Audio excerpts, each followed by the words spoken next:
realize down there in that center, how important their service is to the people in these rural areas, particularly when it comes to medications.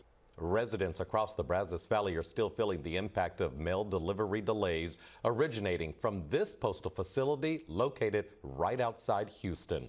The Postal Service says the delays are a temporary disruption caused by restructuring, but many say it is beyond temporary. Donnie Tuggle spoke with a family who's sharing their concerns after they say a life-saving prescription sat at the post office for over a month.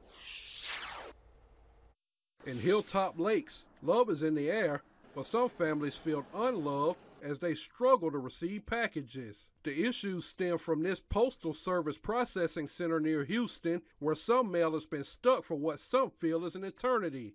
Shirley and Jerry Keen rely on the post office for their medication deliveries, which went from days to weeks. There's so many people that depend on their medication. And if it's not delivered, a lot of them, they won't even do the tracking and they won't know they're out until they take that last pill and then realize it was not delivered. Congressman Pete Sessions is one of several federal leaders concerned about the delays and is working to get answers. It is important that the post office deliver on time the packages, and I can understand a day or two off. I cannot understand a week or longer. Recently, Congressman Randy Weber of Beaumont and Morgan Luttrell, who represents parts of Walker and Montgomery counties, held a press conference outside the facility after being denied access. But Rep. Sessions says he and others plan to go back. We will come down and see these operations and see firsthand what needs to be accomplished. Jerry and Shirley say they've lost all confidence in the Postal Service, and while they don't blame employees for the delays, they emphasize the need for accountability. People with proper leadership and proper motivation generally do a good job. So I think there's some failure in management, and I would suggest that if the post office wanted to correct anything, they got to look at management first. Donnie Tuggle, News 3. And we checked in with the Postal Service today to get an update on those changes happening at the Missouri City facility near Houston. But we were given the same exact statement that they've been giving to all media outlets since the beginning of this issue.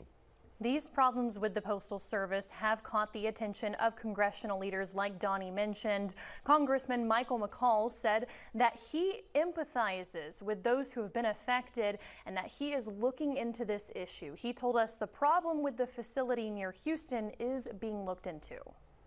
We're fixing this right now. They have made changes. They stopped the technology. They're adding humans to the system to improve the performance of the mail.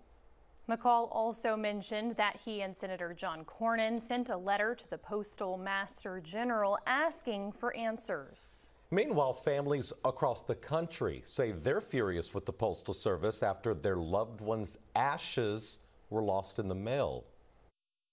It's not, like a lost Christmas letter to Santa. This is my mom. It's hard to comprehend. It's been so hard on our family. The United States Postal Service admits there are hundreds of cremains in its custody that says can't be delivered.